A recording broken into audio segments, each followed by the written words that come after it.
What's going on, guys? My name is Chris. Welcome back to this Dark Souls Gimped weapon challenge. Beginning of the video, before I get to, I'm gonna do the gargoyles in this episode, as the title probably gives away. But before, I had a couple choices. In the playthrough that I did before this, I decided to take out the gargoyles with a reinforced club, and I upgraded it to a fire +5, and it did the job okay. It doesn't have nearly the recovery on the swing that like the great club and the great axe and stuff like that do, of course being a smaller weapon, but it also doesn't put out nearly as much damage. So I figured, since the great club is readily accessible, all I have to do is run by a bunch of boulder holding douchebags. I would be able to upgrade that. Right here you're gonna see some insane luck, because I'm in human form, but I've only got 3 humanities, I think that number says, or is it 2? I'm not even sure. I can't see it on my Sony Vegas screen. I know it's a low number, so I actually farm, I believe, 15 green titanite shards in this little section right here. Couldn't even believe it. I mean, 3 of them dropped. You'll see 2 more coming up pretty shortly. Not a bad haul at all. Then again, I went like the next run I went through, I got like no drops, and I didn't get another drop to the end of the run after that, so I guess it paid me back a little bit. But even so, I mean, I didn't farming down here doesn't take that long at all, and the rewards are so worth the little time that you have invested. There's one, there's one more. I couldn't believe it. But I skipped over to, because I don't want to show you guys everything that I'm doing. It'll be kind of tedious and repetitive. But I skipped over to this. I'm gonna go try to pick up the great club now. I'm gonna throw out a little prayer just in case I get boulder smashed, which is what I want to avoid. But hey, you know, shit happens. So here we go. I got the shield up. I actually learned this from, I think, Vegeta or Epic Name Bro, where if you have the shield up when you're running, you're able to do a quick roll as opposed to a jumping into a roll. So it allows you to evade attacks a little better. I had no idea about that for like the longest time, but that's what you get from watching other people who are better than you. I did a little happy dance there. So now I'm at the little merchant down here. This is kind of a long little section before the boss battle. I'm showing you guys basically everything that I was doing to get enough souls, because the great club, being one of the bigger weapons, takes quite a bit of souls to upgrade at each level. I think it's you know, the lower ones are 200.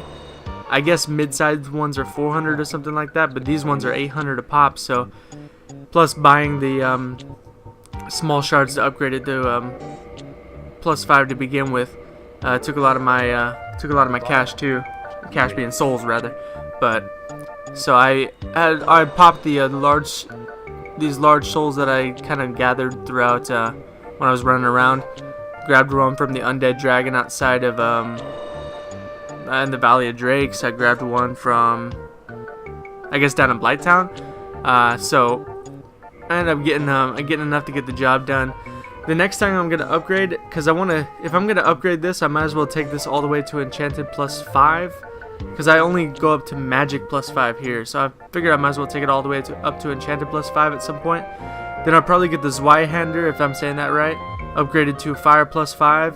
And the big weapon that I'm planning on doing a lightning for is the great axe, which you can get in the by the Crestfallen merchants and Sin's Fortress. The good thing about these weapons is they're slow, but their base damage is so freaking high that the elemental damage that comes off of it is still pretty damn significant. You're gonna see that in the upcoming boss battle right here. I was shocked at how much damage this great club does, even though it's all elemental, because none of the physical damage is hitting. Alright, here we go. So first things first, I had died a few times, so I was going to get my blood stain. This dude's trying to get some cheap hits in. I died over here when he pushed me off the roof, but the bloodstain was nowhere to be found, so I was like, huh? And I was like, I guess the game saved it a few seconds back. But, so this thing has a massive delay on its swing, but, kind of like this, and I missed the first one. But he was jumping around, dancing around like a little fairy, so look at how much this does. I was like, what the hell? Like, the first time I saw those numbers pop up, I was like, that's just the elemental damage, or I guess the magic damage. I was pretty shocked. I know this weapon has a lot of pretty high base damage. I guess that's one of the advantages of using it gimped early on, because nobody would have a strength requirement for that at this stage of the game. But since I don't really give a shit about that, I can simply take advantage of all the elemental damage that it does.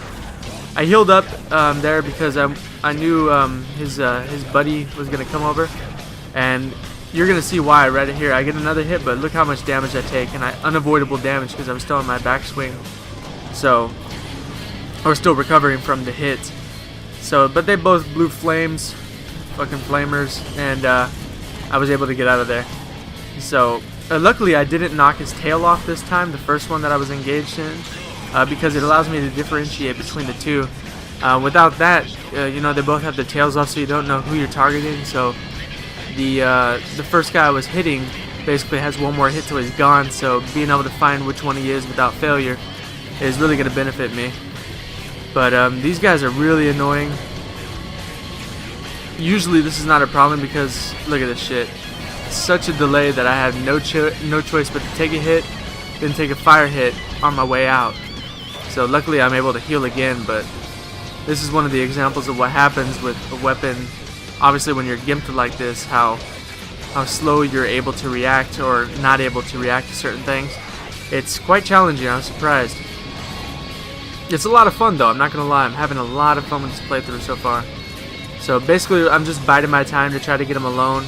It's really annoying, right? I mean, I can't believe he snuck in front of the guy I'm trying to get, but pretty soon enough, I'll be able to isolate this doucher, and I think right up here actually. And since this thing has such long reach, even though he's it looks like he's out of range, I'm still able to get him and roll out of the way of the fire, so I don't take any more damage. At this point, I'm happy. I'm like, it's just a matter of time before. Basically, this guy's marked for death. He's screwed. One-on-one, they don't have a chance. That fire leaves him so open. So basically, taking a hit, I don't even give a shit. Basically, I know it's over. I know I've won. I'm just waiting for him to do his fire, like right about now. Get another one. I think I heal. I think I step back and heal just to make damn sure. But yeah, right up here I heal and then walk in, wade in, right for the kill, and that's it. So yeah, I'm really enjoying this playthrough so far. This weapon doing this much damage to the gargoyles really gives me a little bit of confidence when it comes to Quelaag, because I was really worried about taking her out because fire weapons aren't going to do shit against her, neither will the charcoal resin. And the pine resin, you have to farm it, so it's kind of annoying, but this weapon doing this much damage gives me a little bit of confidence, so we're going to see what it can do. I'll probably try to take her out next video, or we'll just simply move on to a Capper Demon or something like that, but haven't decided yet. Let me know again any feedback or rule changes that you think would behoove me, and I'll see you guys in the next video. Thanks for watching. Peace.